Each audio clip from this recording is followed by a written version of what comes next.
Ternyata oke, karena kita kan engineer relatif gitu ya, kurang suka ngomong sebenarnya. Relatif. Ya, emang nggak dilatih buat itu. Iya, tidak dilatih untuk public speaking. Good corporate governance itu seperti apa sih? Gini, perusahaan tuh ibarat tuh. Selamat pagi Bang Sofwan, apa Pagi. kabar? Thank you Sandi. Pagi. Pagi ya, gimana kabar nih Bang, sehat ya? Hari ini alhamdulillah oke, sehat. Pagi-pagi hari Minggu, thank you banget nih Bang, udah mau spend waktu sama Luni FT buat ngobrol-ngobrol santai di podcast kita Beyond Blueprint namanya. Wow, keren juga Bang. Namanya keren dong. Jadi lebih dari sekedar teori. Oke. Kita kan Blueprint kan cuma teori-teori ya. Oke. Ini langsung praktek, kita langsung ngobrol sama para praktisi yang udah berhasil di dunia pasar kampus Bang. Siap. Oke. Tadi pagi habis aksi berapa nih Bang, by the way, kalau boleh tahu? Tadi pagi di hari Kamis itu Apexindo, perusahaan saya kerja sekarang, Pratama Duta, Duta itu ulang tahun ke-51. Oke. Jadi salah satu kegiatannya tadi pagi kita ada Apexindo Peduli. Kita melaksanakan bersih-bersih Jalan Sudirman Tamrin ya di CFD itu ya. Jadi kita pungutin sampah, lalu nanti kita pilah-pilah. Nah, tadi sih lumayan sih banyak sampah ya. Yeah. Putung rokok lah, bahas aqua, tapi intinya sih untuk peduli lingkungan lah. Apexindo Peduli sih. Buset, nih direktur mengutin puntung rokok nih, jarang-jarang ya.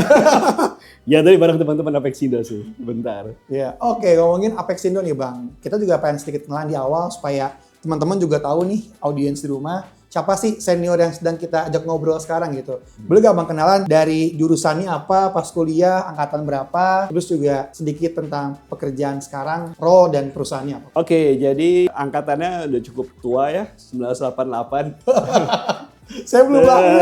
Belum lahir ya, teknik mesin. Jadi kita angkatan kedua yang ke Depok.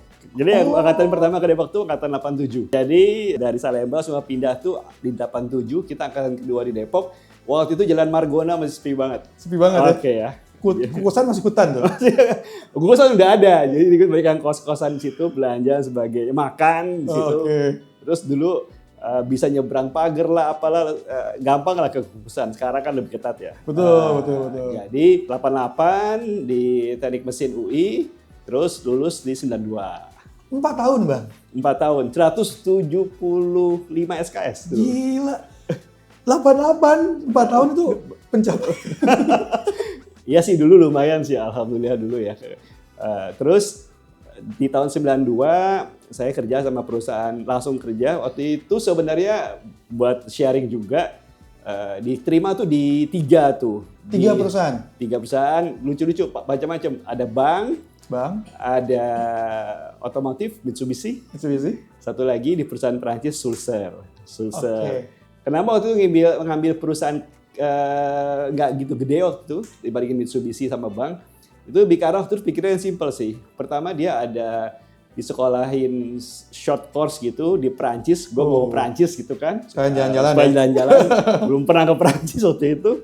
Terus kita pikir juga kalau perusahaannya nggak gitu besar, logikanya harusnya persaingannya nggak gitu banyak. Waktu itu logikanya ya. Waktu itu logikanya. Jadi 92 kerja sampai 99. Di perusahaan yang? Di perusahaan Sulzer. Oke. Nah, di Sulzer itu 92-99 itu terakhir udah jadi general manager tuh 7 tahun. Dalam 7 tahun? 7 tahun tuh jadi general manager. Nanti perlu di-share Bang ya? Iya, gimana 7 tahun ya. Saya juga pengen tahu soalnya gimana caranya. Habis itu dari GM, 97-99 tuh ngambil S2.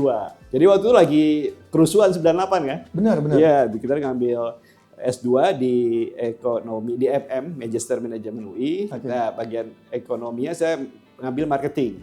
Oke. Pembimbing tesis tuh pasti semua ada kenal, itu Renat Kasali. Dulu Renat Kasali itu pembimbing dia. Beliau baru datang mungkin sekitar 98 tuh, beliau datang dari Amerika. S3 ya? Terus habis itu langsung ngambil, saya minta dibimbing sama beliau. Masih ingat dulu tentang segmentasi, targeting, positioning tuh. Oke, cuman tentang barangnya, produknya tentang crane overhead crane. Jadi bukan barang consumable. Betul. Jadi bukan consumer goods, bukan, tapi barang industri waktu itu. Itu juga pertama kali sih, karena agak beda tipikalnya. Begitu lulus 99 tuh masuk ke Radian Utama, sebuah perusahaan go public listed ya. Jadi dia tuh perusahaan tentang jasa di oil and gas. Tadinya di Radian di Sulzer itu power plant. Jadi dari kerja itu ngebangun kurang lebih 4 power plant diesel ya dulu ya di Indonesia. Jadi keliling Indonesia dulu tuh. Nah setelah itu akhir-akhir di Sulzer itu dijadiin marketing, ambil S2-nya marketing. Oke. Lulus 99 masuk ke Radian sebagai GM. Tahun 2002 udah jadi direktur. 3 tahun. Berarti 10 tahun jadi direktur ya? 10 tahun jadi direktur. 2002 udah jadi direktur. Ini kalau mobil F1 nih, ngebut banget nih, ngebut. Nggak pakai ngerem ya? Ada beberapa itu sih teori, cuman intinya sih ada keberuntungan, ada intinya kalau boleh quote langsung di sini ya kesempatan datang 2 kali lah. Nanti kita detailin lagi ya. Oke, boleh. Lanjut dulu. 99 sampai 2004. Awal itu baru pindah ke Apexindo.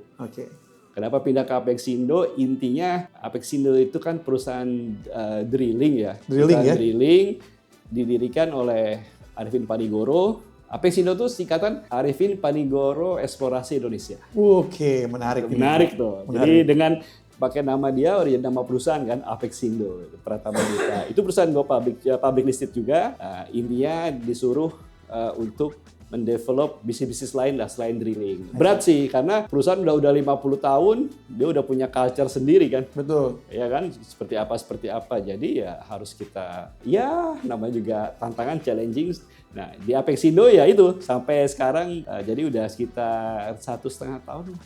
Di Apexindo baru jadi Business Development Director. Nah, selain itu juga ada ngajar juga di Trisakti sebagai dosen marketing internasional dan sebagai dosen dari Supply Chain Management, manajemen logistik.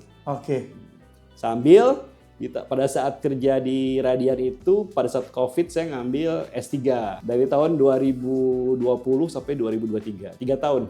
Bukan 2,5 tahun, 3 tahun lulus. Bukan 2 tahun juga. Pas 3. Sebenarnya itu paling cepet kan 3 tahun? Iya, 3 tahun itu udah paling cepat. Jadi sebenarnya bisa 2,5 tahun, tapi emang kalau ikutin aturan nggak boleh. Nggak boleh, 3 tahun. Jadi ujian akhirnya baru di awal semester 6. 1 semester idle lah ya? Semester idle, ya intinya 3 tahun. Jadi ya oke lah. Cukup warna-warni ya, karena jurusannya berbeda-beda. S1-nya Mechanical Engineer, S2-nya FA, Marketing, S3-nya Bisnis Administrasi, tapi saya fokus di Sustainability Reporting. Jadi tentang reporting tentang green energy, tentang green activity, gitu-gitulah. Yes. Ada yang menarik nih Bang, dari cerita Bang lulus sampai akhirnya sekarang jadi Direktur Business Development, pasti juga teman-teman banyak yang nanya nih, terkait masalah shifting karir, shifting bidang. Nah, Abang kan dulu teknik mesin, terus shifting setelah sekian tahun jadi marketing and sales ya. Sampai akhirnya jadi direktur, kan nggak tanggung-tanggung ya, shiftingnya tuh berhasil Bang sebagai direktur. Nah ini gimana Bang, apa yang perlu kita milikin sebagai seorang engineer ketika emang dihadapkan dengan peluang yang harus kita ambil, cuma mungkin di luar background kita nih Bang. Waktu itu gimana Bang ceritanya? Iya, jadi waktu pertama kali kerja tuh memang sesuai bidang ya, mechanical engineer, terus saya langsung megang power plant. Power plant. Teknik banget tuh. Teknik kan, jadi dulu simple sih kerjaan pertama itu waktu itu perusahaan kita dapat proyek-proyek power plant di PLN di daerah, tapi saya ingat banget tugas pertama saya di Palu waktu itu masih naik pesawat namanya mungkin pada nggak tahu ya, Sempati Air itu 4 kali take off landing tuh, Jakarta, Jogja, Bali, Makassar, Palu. Tapi dulu karena kalau kita baru lulus, kita kan senang-senang aja kan. Kenapa? Karena take off landing itu dapat makanan terus. Jadi baru lulus gini terus bangga banget kan. Naik pesawat 4 kali lah, senang-senang aja dulu kan. Nah terus itu cocok tuh sama bidang itu. Jadi sekitar berapa tahun mechanical engineer, terus setelah itu jadi langsung mungkin 3-4 bulan tuh langsung jadi site manager tuh. Kenapa waktu itu? Karena waktu itu pas sih begitu power plant di-install, itu kan harus ditinggal, terus ada running period 3 bulan lah. Itu dia harus naruh bule, terus 1 engineer dari Indonesia, Brevnya. Tadi kan balik lagi ya, perusahaannya kan nggak gitu besar ya. Jadi ya udah, cuman Sofwan nih, santai gitu. Segitu-gitu. Jadi intinya memang pasti ada tantangan. Dan kita harus siap belajar sih itu. Nah dari situ terus terang saya banyak waktu baca, pelajarin sistemnya dan sebagainya. Begitu selama 3 bulan itu orang operasinya puas, langsung jadi site manager. Itu jadi kepala proyek pembangunan power plant di Pekanbaru. Dulu itu belum canggih amat ya. Jadi saya lebih ke arah waktu saya di Palu di kota Sulawesi Tengah itu, saya langsung semua yang saya install tuh saya foto, saya bawa ke Pekanbaru, ya intinya sukses lah Pekanbaru. Cuma memang lebih tough. dari Pekanbaru sukses dan dikirim ke Lombok. Lombok itu indah banget, pengalaman paling oke tuh. Lombok itu masangnya karena di pinggir pantai. Oke kan, pinggir pantai. Lu berarti langsung masang gitu? Saya punya tim. Punya tim. Punya tim sekitar 200-an orang, kita kepalain di situ. Tapi itu emang maksudnya kita menghandle orang, lalu meeting sama PLN, punya masalah, terus megang pelaporan. Jadi emang mendadak waktu itu kita emang harus bisa handle dari operasional dan finance dan semuanya sih.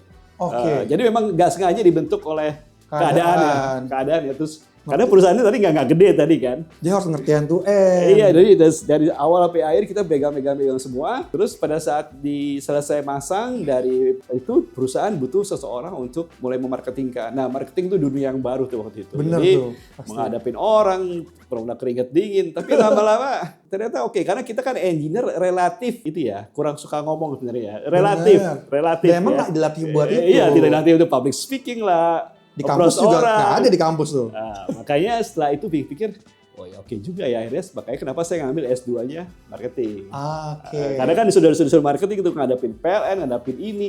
Nah, bagusnya marketing itu dengan background engineer, background lapangan, jadi kita udah tahu kalau kita mau jualan orang lapangan gimana. Jadi kita nggak menjanjikan sesuatu yang nggak bisa dikerjakan orang lapangan. Bagusnya gitu tuh. Benar-benar. Iya kan? Jadi lo nggak bisa janji, ini bisa. Ternyata lapangan bilang, waduh nggak bisa. Harus kerja dalam 4 bulan install. 8 bulan bos di sana, bos nggak bisa. Jadi kita jadi lebih sense-nya ada. Dan begitu ada masalah klien kita lebih bisa nyelesain. Jadi itu secara toughnya seperti itu. Lalu muncullah di tahun 99 lulus pindah ke Radian. Pindah ke Radian itu makhluk baru lagi. Makhluk dari oil and gas. Kita nggak pernah main di oil and gas. Sekarang kan power plant kan PLN ya. Di oil and gas belajar lagi. Belajar lagi, ngadapin orang, dulu ke Caltex, ke Duri, Rumbai Minas, Pekanbaru gitu kan. Handle orang, handle 1.000 orang, jadi agak-agak beda. Tapi oke tuh, jalan. Pada saat 3 tahun berjalan, ada suatu kondisi. Pada saat itu kan kita kan GM, di atas kita kan ada direksi kan. Nah, pada saat RUPS tuh ada suatu kondisi, karena ada masalah yang shareholder, seluruh direksi itu mundur. Seluruh direksi mundur, jadi shareholder bilang, Sofwan, siap nggak jadi direktur? Itu aja direktur gitu aja. Jadi, karena kan jadi direktur kan tidak pernah ada pengalaman jadi direktur kan. Betul. Yang pertama kan. Pertama. Artinya, tadi dulu saya dikutip majalah, tidak akan ada kesempatan kedua. Jadi begitu Anda bilang, misalnya waktu itu saya bilang, wah saya nggak bisa Pak, saya harus belajar dulu, saya butuh waktu 2-3 tahun. Mungkin nggak jadi direktur tuh. Bener banget ya. Nah, jadi pada saat itu dia bilang, Sofwan kamu jadi direktur ya? Saya bilang, oke Pak, siap. Gitu aja. Waktu itu agak bengong-bengong juga, bisa nggak ya? Tapi memang berat sih. Berat tuh artinya, karena semua direksinya mundur, kita kan harus dari nol lagi kan? Betul. Meng-create lagi dan sebagainya. Habis itu 2006 saya membawa Radian jadi perusahaan publik. Tadi belum public listed. Jadi jadi open jadi. Jadi public listing 2006. Ya udah. Akhirnya saya ngembangin Radian, bisnisnya darinya inspeksi jadi punya macam-macam lah ya. Ada punya platform, punya ini, punya A, punya B, punya C. Intinya memang karena orang stylenya marketing jadi lebih bisa mengembangkan sana sini sih seperti itu. Nah, saat 25 tahun ya ada teman bilang, Sofwan, yuk Apexindo kayaknya kalau bisnis drilling ke depannya agak berat karena kan oil and gas kan cenderung turun ya, cenderung turun dan sebagainya. Coba deh buat lagi, challenging juga sih di umur-umur tua 50, orang-orang bilang 55 kan pensiun ya. Jadi 55 malah pindah kerja dengan tantangan baru. Jadi langsung dikontrak 5 tahun sampai umur 60 nih sebenarnya. Yuk kembangin Apexindo. Jadi dikasih cek kosong gitu, kertas putih, yuk terserah mau dikembangin kemana. Nah itu menarik juga sih sebenarnya. Nah itulah yang dikerjakan sekarang. Perjalanan seorang Bang Sofwan dari fresh graduate sampai direktur kayak gitu ya? Iya, intinya emang berani ngambil tantangan dengan calculated risk, dan tidak pernah berhenti belajar. Jadi pas COVID 2020 sampai 2023 saya ngambil kuliah doktor tadi. 1 tahun kan online tuh. Pertanyaannya sebenarnya simpel. Kenapa nggak di UI ngambilnya? Jadi kenapa nggak di UI? Jadi gini, buat teman-teman semua, kenapa nggak di UI? Bukannya benci UI. Prof Nandi sekarang juga nanya, Wan nggak ngambil lagi di UI dokternya. Jadi intinya Pertama memang kalau saya orangnya bukan inline itu artinya S1-nya mesin, S2-nya mesin, S3-nya mesin. Karena itu akan membuat Anda menjadi expert harusnya, Betul. ahli. Yes. Kalau saya lebih orangnya spesialis, generalis, artinya suka yang banyak gitu loh. Betul. Saya suka mesin ini. Jadi saya ngambil waktu itu bisnis administrasi. Nah, masalahnya saya ambilnya di Brawijaya, Malang. Kenapa Brawijaya Malang? Karena yang intinya adalah satu. Kalau di UI, pada saat Anda mau mengambil doktor, Anda harus menunjuk dulu sudah punya promotor. Promotornya dulu. Ya, siapa promotornya, profesor siapa, bidangnya apa. Kalau di Brawijaya, Anda setahun dulu kuliah, baru Anda milih promotor. Jadi kita bisa lihat nih dosen-dosen yang enak mana ya, cocok apa ya. Itu beda banget, suatu hal yang beda banget. Jadi Benar. jadi pas kita kuliah, kita kan lihat kan ada sekitar 8 dosen yang ngajar kita kan. Betul. Wah, ini kayaknya enak nih. Yang ini nggak enak nih, kayak gitu-gitu sih. Jadi dari situ kita bisa lihat, ya udah kita milih dosen ini. Itu sih kenapa kita milih, dan memang bidangnya passion saya dulu radian itu kan oil and gas. Saya banyak mengembangkan di akhir-akhir itu lebih ke green energy. Solar panel, kalau ada yang tahu di iCell, yang masang itu radian. Solar panelnya. Iya. Ya kan? Nah, yang masang itu radian di solar panelnya, terus ada beberapa proyek di UI itu, ada di hukum itu pasang grupnya radian. Solar panelnya. Nah, itu dari Bang Sofan tuh ya. Ya, dulu. Jadi intinya sih begitu tuh dulu tuh asal muasalnya. Ya, secara singkat hidup situlah. Tapi ini menarik Bang, berarti dari dulu kan pas fresh graduate Abang tuh bersedia ditempatkan di mana aja kayaknya ya. Oh iya, di lapangan. Di lapangan, daerah-daerah. Mumpung belum nikah ya. Kadang kan yang mungkin anak zaman sekarang nggak selalu open ya dengan hal-hal seperti itu. Tapi even dari lapangan akhirnya perjalanan bisa mencapai posisi director. Iya, betul. Karena orang harus dari lapangan harusnya. Karena kita kan jualan suatu produk misalnya, pasti begitu ada jadi direktur kan Anda kan memutusin, oh kita punya cabang di Balikpapan, kita punya cabang di Surabaya, di Pulau Madura, di Sulawesi, Irian gitu. Tapi kan Anda harus punya sense orang cabang itu gimana kan? Betul. Iya kan, orang proyek itu gimana cara dia kerja, ngadepin klien. Kalau duit telat dikirim dari pusat gimana? Nah itu sense itu buat Anda lebih bagus ya. Dan itu yang memperkuat Abang menjadi direktur di bisnis karena ngerti banget lapangan. Iya, karena ujung-ujungnya nanti begitu Anda jadi direktur, yang dicari adalah anak-anak problem solver. Jadi semakin lama jadi direktur, kita punya ilmu yang kelihatan terukur, kita punya ijazah, kita punya apa, tapi ilmu yang bandit ke kita nanti jadi attitude tuh jadi apa ya, kayak tacit ya. Jadi ya udah kita tahu-tahu muncul. Jadi bisa ada masalah kalau Anda semakin kaya dengan pengalaman, dan juga pengalaman ada dua kan, kerja dan juga belajar ya. Itu akan menjadi makin strong, ambil keputusan cepat. Oh kalau itu begini, kalau itu begini, oh kalau itu gini. Benar semua belum tentu, tapi kita bisa cepat dan lebih banyak benernya sih harusnya pada saat kita makin. Tapi kalau Anda jadi direktur lama ngambil keputusan, ragu-ragu, susah kalau kayak gitu. Kecuali akan jadi direktur juga. Iya sih. Ya intinya gini, kalau Anda akan jadi dirut, itu Anda harus mengetahui keuangan, operasional, administrasi, HRD semuanya. Bukan menguasai ya, tapi mengetahui. Jadi begitu apa anak buah Anda report, Anda tahu. Tapi kalau Anda misalnya nih ya, S1, S2, S3-nya misalnya di keuangan aja, Anda bisa jadi direktur keuangan. Tapi Anda nggak bisa jadi dirut. Susah jadi dirut. Atau jadi dirut tapi stylenya keuangan. Hati-hati jadinya. Hati-hati, benar. Begitu sih. Nah Bang, aku pengen tahu nih, ada gak sih momen yang benar-benar berkesan banget buat Bang Sofan selama bekerja, yang itu jadi kayak titik balik atau fondasi Bang Sofan bisa ada sampai sekarang gitu? Ada mungkin kalau dari pengalaman pribadi ya, itu ada berapa ya? Ada dua hal sih. Pertama dulu pengalaman interview. Pada saat tahun 99 sebelum masuk Radian itu, sebelum kuliah S2, itu 97 itu sempat diinterview mau masuk Caterpillar Asia Amerika. Jadi dihubungin oleh headhunter, dari 100-an orang tinggal 2 nih, gue sama 1 orang lagi lah. Temen juga teman-teman. Dari situ ujung-ujungnya nggak keterima. Itu pengalaman interview yang nggak keterima ada sekali. Nah waktu itu kan lumayan gagal gitu, merasa gagal gitu dalam tanda kutip ya.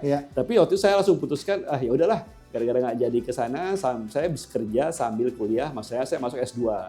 S2. Teman saya itu diterima dong, masuk ke sana Caterpillar Asia, dia di training di Amerika lah setahun. Seperti itu. Nah, terus saya kuliah S2, lulus saya masuk Radian kan. Nah, terus begitu sekitar 10-20 tahun kemudian ketemu lagi nih sama teman yang tadi yang diterima. Cerita-cerita lah kan, cerita gitu. Ternyata lucu. Jadi kalau masuk perusahaan luar negeri itu kadang-kadang, nggak semua mungkin ya, tapi di Caterpillar Asia itu naik gajinya itu berdasarkan inflasi Amerika, bukan inflasi Indonesia. Jadi nggak ngomong 10%, nggak ngomong 15%. Jadi inflasinya cuma 2%, 3%. Nah jadi begitu ketemu dia lagi cerita, gaji gue di Radian jauh lebih tinggi daripada gajinya dia. Jadi intinya sesuatu yang gagal itu belum tentu gagal sebenarnya, tapi Tuhan punya rencana yang lain. Jadi lo kalau ada masalah, ada sesuatu itu ya belajar aja, coba lagi. Tapi bagusnya abang meresponsnya dengan hal baik, dengan yaudah deh. Ya udah, ambil S2 dulu deh. Nah, mungkin gitu. belum saatnya kan, tapi memang waktu itu memang intinya kenapa gagal ya? Kayaknya pinteran gue gitu, kayak gitu deh. Tapi ternyata Tuhan punya rencana lain. Desain Tuhan lebih indah ya. Iya. Nah, yang kedua di Radian itu dari dulu itu memang bisnisnya itu jarang yang punya aset, punya kapal, punya itu. Jadi intinya kita akhirnya punya kapal, lalu join sama orang, punya dan sebagainya. Tapi yang paling berkesan itu adalah pada saat kita mengakuisisi namanya kayak platform itu namanya kita Mobile Offshore Production Unit MOPU. Yang karena kapal belajar kapal khusus harusnya tahu. Jadi kayak buat drilling, cuma atasnya dirubah semua jadi produksi unit. Itu sekarang tuh kerja di Malio punya Medco. Di Selat Madura. Nah itu saya mengakuisisi itu pada saat Radian tuh nggak punya uang. Gimana caranya kan? Gimana caranya? Duitnya dari mana? Jadi waktu itu benar-benar saya datang ke Singapura, ke Dubai, yang punya itu kan orang-orang Dubai gitu. Datang sana negosiasi harga, akhirnya dan juga negosiasi rate. Kalau kita jual berapa? Sebenarnya buat info juga. Radian sama yang punya MOPU itu sudah kerja, yang punya itu GPS, sudah kerja sama. Jadi Radian handle operasionalnya, cuman asetnya punya GPS. Nah akhirnya kita bisa restructuring itu dengan cara saya nggak lupa deh, mungkin dulu sekitar $40 juta, tapi harganya itu $35 juta. Nah harganya asetnya $30-an juta. Itunya $40 juta. Nah, $40 juta itu kita pinjam ke bank. Bisa. Kenapa bisa? Gara-gara daily rate-nya bisa cover itu, bisa bayar cicilannya. Cicilannya ya? Iya, jadi kalau orang di Radian pasti ingat gimana cara kita itu. Karena kalau kita mengakuisisi kita punya uang biasa dong. Biasa dong kan. Ini kita bisa. Jadi intinya sih sebenarnya asal kita usaha sebenarnya sih bisa-bisa ya. Tapi itu menarik. Decision ya? Iya, dan itu semua orang nggak ada yang nyangka karena Radian nggak pernah punya aset itu. Dan juga kadang-kadang kita punya culture di Radian dulu, udahlah kita biasanya ini, enggak, kita harus masuknya ini gitu. Jadi Radian itu juga punya blok geothermal. Itu dulu waktu awalnya orang-orang itu masuk, orang Radian nggak ada yang mau ngelayanin tuh orang, hanya kerjasama. Saya masih ingat namanya John Webel, itu dia dari Australia. Jadi dia saya mau ini, akhirnya yang lain kan saya terus kita nyiapin dokumen tendernya apa dan sebagainya. Ya akhirnya kita bisa punya blog juga. Intinya jangan bilang nggak bisa. Kita orang marketing biasanya cenderung bisa baru mikir gitu. Benar. Gimana caranya ya gitu. Kadang ada bagusnya juga sih ya. Tapi kalau orang finance memang harus dikombinasikan, nggak salah sih. Saya punya orang finance selalu jadi remnya saya. Benar. Pak Sofwan kayaknya nggak bisa deh, Pak Sofwan nggak bisa. Tapi memang selalu kita cari jalan tengahnya sih. Benar. Itu kan. Yang satu emang buat ngejaga, satu buat nerobos kan dalam bisnis.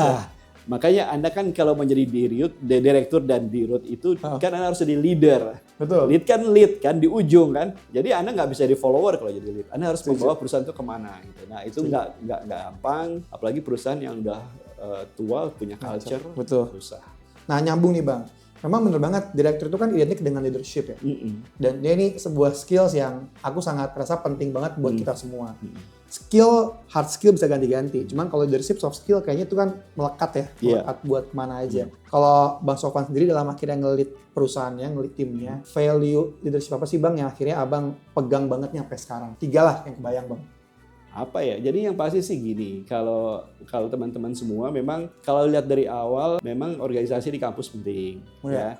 Public speaking, kemampuan rapat itu nggak bisa didapat secara teori. Artinya kalau teori kita baca harus praktekin kan gitu. Betul. Ya, pada saat saya mulai kerja itu akan terasa adalah pada saat Anda mulai kerja, masuk kerja, atau kita diajak meeting sama semua tim, sama atasan Anda, di situ baru kelihatan skill Anda karena Anda harus ngomong kan. Benar. Ya kan? Kalau Anda nggak pernah ngomong, Anda deg-degan, Anda diem banyak, ada pertanyaan gitu, diem itu nggak. Jadi intinya sih aktif ya. Aktif. Kita mengaktif tim kita untuk, yuk ada masalah apa, kita dengerin semua. Dan Proaktif saya ya? proaktif ya. Jadi kita selalu ngajak tim kita, oke, gimana menurut Anda, baru kita kesimpulan bareng-bareng. Okay. Karena kita selalu kayak gitu, satu. Yang kedua tuh sebenarnya jangan takut salah sih ya, karena memang pasti salah. Jadi sebagai pimpinan rapat, pimpinan sidang, leadership, Anda harus ngambil keputusan. Betul. Karena kalau nggak ngambil keputusan, kita nggak jalan. Benar. Kalau takut salah, ya ada cocok jadi dosen. Karena kalau di luar kerja itu tidak ada studi kasus. Memang real kasus semua kan. Nggak ada studi. Kalau studi kasus, oke, ini pabrik ini punya ini kendala sekian, salesnya turun. Menurut Anda gimana? Lalu Anda jawab, Anda salah kan nggak ada masalah dong. Benar. Tapi begitu Anda kerja, oke, kita punya kasus gini nih. Gimana solusinya? Anda bilang A, bisa rugi, bisa untung. Betul. Jadi harus ada keputusan. Nah, itu makin lama itu pasti makin biasa. Jadi aktif ya, aktif. Terus saya ngajak semuanya aktif, dan kita sebagai leader harus ngambil keputusan. Ya apa ya? Kalau mau ambil quote sih ini, do your best, let God do the rest. Ya, terserah lu. Selama niatnya baik, ya udah pasrah aja sih. Itu ya. aja. Kebayang sih aku kalau ngeliat Bang Sofwan emang tipikal yang secara teori for sure abang belajar banyak, tapi bab eksekusinya kayak juga abang nggak terlalu banyak pusingin hal-hal yang di luar sana, yang penting kerjain dulu aja bang. Iya, jadi emang banyak begitu. Memang intinya kalau kita kerja tim, kita harus cari orang-orang yang opposite kita. Oke. Misalnya saya agresif gitu, kita harus cari orang yang satunya balance gitu ya. Balance. Jadi kalau semuanya agresif itu ya bahaya juga. Kalau nyemplung semua, ya. Tapi kalau semuanya defensif, nggak maju-maju, kita lambat. Nah, ini intinya sebuah perusahaan udah punya culture. Dan memang kalau saya jujur sih, waktu saya di Radian ya culture-nya ada culture-nya ke bawah kita ya. Saya ada udah 25 tahun kan. Benar. Begitu masuk perusahaan lain berubah lagi culture. Jadi kalau Anda pindah perusahaan, memang kita harus lihat culture-nya apa, dan kita harus memberikan value kan. Betul. Jadi value itu kan sebenarnya kan apa yang kita bisa berikan ke perusahaan. Jadi value itu kan rumusnya adalah benefit dibagi price. Oke. Semua teori, mau marketing, mau apa, mau ekonomi, value sama dengan benefit dibagi price. Jadi kalau Anda harus menjadi orang yang value-nya tinggi, Anda harus kasih benefit apa ke perusahaan, dibagi gajinya berapa dong. Iya kan? Iya dong. Jadi kalau lo ngarepin gaji gede tapi nggak kasih benefit, susah dong. Bener. Jadi value perusahaan itu, nah kadang-kadang kita harus ukur value kita berapa, apa yang kita bisa berikan ke perusahaan itu sih. That's it. Oke. Next nih Bang, 2 pertanyaan terakhir di sesi pertama. Oke, siap. Kalau boleh mungkin, kalau Abang bisa memutar waktu dari zaman abis lulus sampai sekarang, apa yang paling pengen Abang improve atau perbaiki dari proses Abang sebelum mencapai posisi ini, Pak? Oke. Biar ntar teman-teman juga tahu, oh ntar gue biar jangan kayak begini nih gitu, atau mungkin improve bagian sini nih. Ada gak Bang? Oke, apa ya? Jadi ya intinya sih kalau mau di-improve, tentu kalau sekarang ya agak telat mungkin ya, kita mau improve IT ya, banyak ya.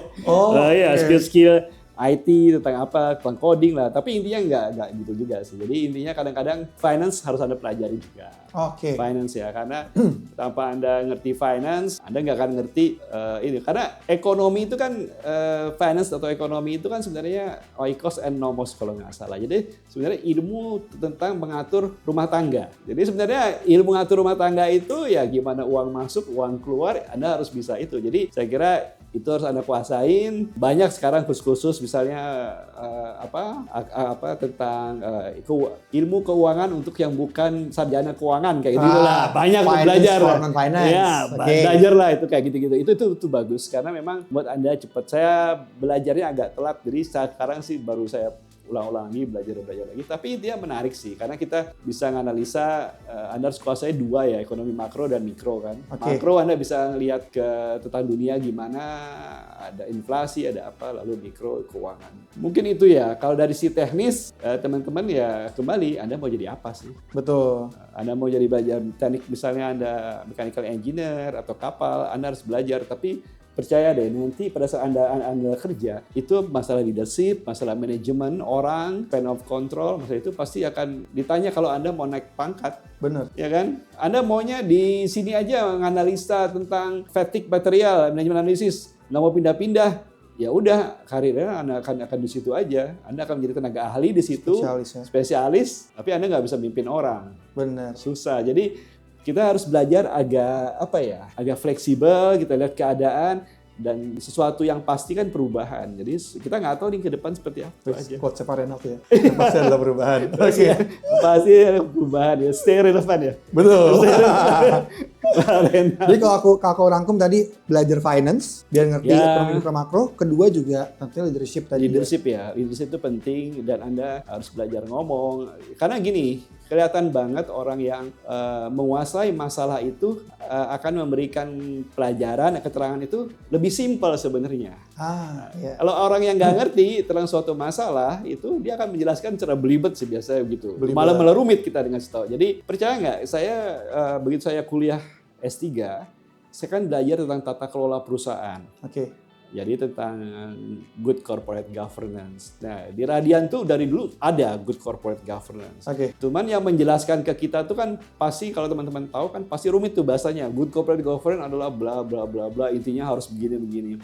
Nah, begitu saya belajar, saya dapat intinya, saya jelaskan lebih simpel sebenarnya. Jadi good corporate governance itu seperti apa sih? Gini, perusahaan tuh ibarat tuh sepeda yang belum dirangkai. Punya bannya 2, punya sadel, punya stangnya, punya rem, punya giginya, punya pedalnya. Nah, nggak ada added value-nya, nggak bisa dipakai. Benar. Nah, tata kelola perusahaan itu adalah sistem good corporate governance, itu adalah sistem yang merangkai semuanya menjadi suatu kesatuan sehingga ada added value bisa dipakai. Sesimpel gitu aja sebenarnya. Jadi orang fungsi-fungsi di perusahaan, ada finance, ada apa, hubungan antara mereka itu diatur oleh tata kelola perusahaan. Jadi begitu saya terangin kayak gitu, dan percaya nggak sih waktu saya belajar, saya ngerti, ternyata yang diterapin di perusahaan saya itu salah, balik-balik. Tapi saya baru tahu setelah saya kuliah.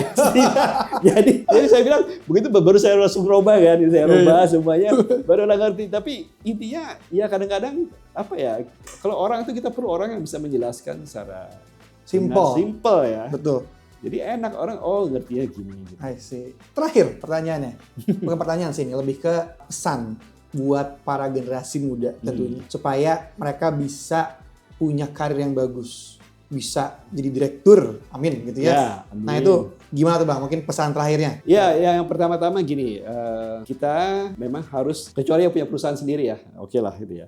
Tapi kita memang harus mulai karir dari bawah. Betul. Normalnya gitu ya? Normalnya kayak gitu. Yang kedua, harus tahan uji, artinya susah sekali naik pangkat kalau setahun sekali pindah perusahaan. Iya, pindah. Ada juga sih yang oke sih, pindah dari staff jadi supervisor, manager, boleh sih kalau kayak gitu sih pindah-pindahnya. Tapi kalau ada yang kerjanya biasanya pindah-pindah gara-gara mau cari gaji gitu, pindah sana, pindah sini, itu malas Pak. Jadi kita perusahaan itu butuh loyalitas ya. Yang kedua juga sekarang itu hati-hati dengan media sosial. Artinya gini, Anda harus menggunakan Instagram, LinkedIn, Facebook itu untuk membranding diri kita. Setuju. Ya, jadi Anda saya ajar juga ke mahasiswa saya gini, Anda mau branding sebagai ahli apa? Misalnya ahli logistik atau ahli mechanical engineer. Tunjukkan di Instagram Anda sedang kursus sertifikasi mechanical engineer tahap 1 misalnya gitu. Jeger gitu. Khusus Anda meeting dengan klien Anda, perusahaan Mitsubishi sedang membuat desain pabrik atau apa, jegrek gitu, Anda taruh itu. Betul. Nggak mungkin kalau Anda taruhnya, gue makan di restoran hari ini, malam minggu buat teman-teman, brag gitu. Nah kalau mau taruh itu, taruh di story. Atau taruh di Instagram yang lainnya. Tapi kenapa itu penting? Karena kalau Anda ngelamar di perusahaan, lalu Anda suka tulis Facebook Anda, Instagram Anda, LinkedIn Anda, itu lebih gampang dicek oleh HRD-nya. Benar. Begitu Anda cek, Anda isinya aneh-aneh, Anda maki-maki pemerintah misalnya di situ, ya udah wassalam aja. Karena kita nggak cari orang seperti itu. Jadi pertama mau dari bawah, terus mau terima tantangan dan belajar. Belajar itu nggak pernah selesai. Asal tahu aja sekarang saya lagi dulu S3, saya kayaknya pengen banget belajar hukum. Jadi sekarang saya lagi mau apply S1 ya. Saya lagi mau cari PS1 hukum. Jadi intinya belajar tuh nggak kenal waktu. Karena kenapa? Karena memang saya cuma mikir kalau saya negosiasi sama lawyer-lawyer saya harus punya background nih. Oh kayak gini. Saya udah ngerti sih sebagian, tapi kan belum secara teori, belum dasar ya. Nah, adik saya sendiri sebenarnya di sebelah itu, beliau adalah dokter hukum. Dia ngajar di dosen UI juga. Adik kandung. Adik kandung. Ini sebelah dia. Jadi kita di keluarga kita ada dua dokter. Keren. Jadi intinya sih sebenarnya buat saya jangan pernah berhenti belajar, harus beradaptasi dengan perubahan. Tadi hati-hati dengan sosial media dan mau dari bawah sesuai dengan prosedur perusahaan. Yes. Dan saya minder banget ya, abang umur 55 masih mau belajar S1 ya. Nah ini kita yang udah umur baru 30-an, jangan sampai kita berhenti buat belajar ya. Oh iya pastilah harus merasa udah bisa gara-gara ada ChatGPT, ada medsos sekarang, wah gue udah paling ngerti. Padahal kalau kita ngeliat abang kita nih umur 55 masih mau ambil S1 bos. Rasanya belajar kan enak ya kalau kita udah biasa belajar. Tapi kan enak banget kalau belajar.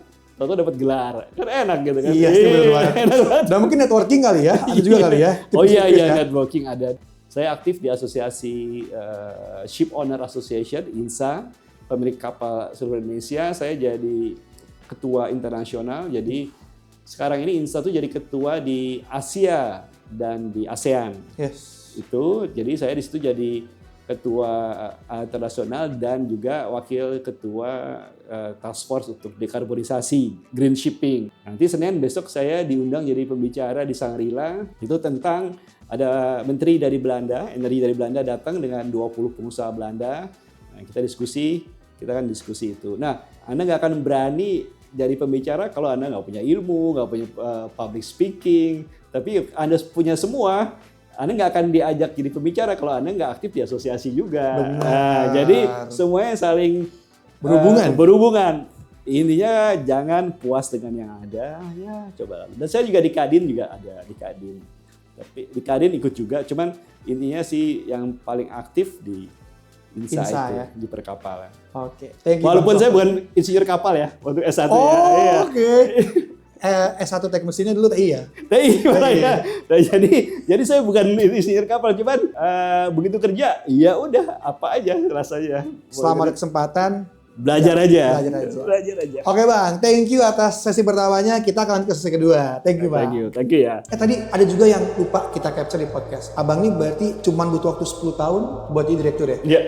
7 tahun jadi GM? Enggak lah, 5 tahun aja jadi GM. Wah, gila. Ini perlu masuk ya? Jadi bambang awal. Jadi ternyata kalau kita lihat apple to apple, pada saat dia SMP, dia udah bisa pameran dan salah satu lukisannya udah masuk 15 juta kan. Kita langsung bayangin kan, gue waktu SMP ngapain? Saya masih main di warnet. Udah di bawah orang tua juga kan, jadi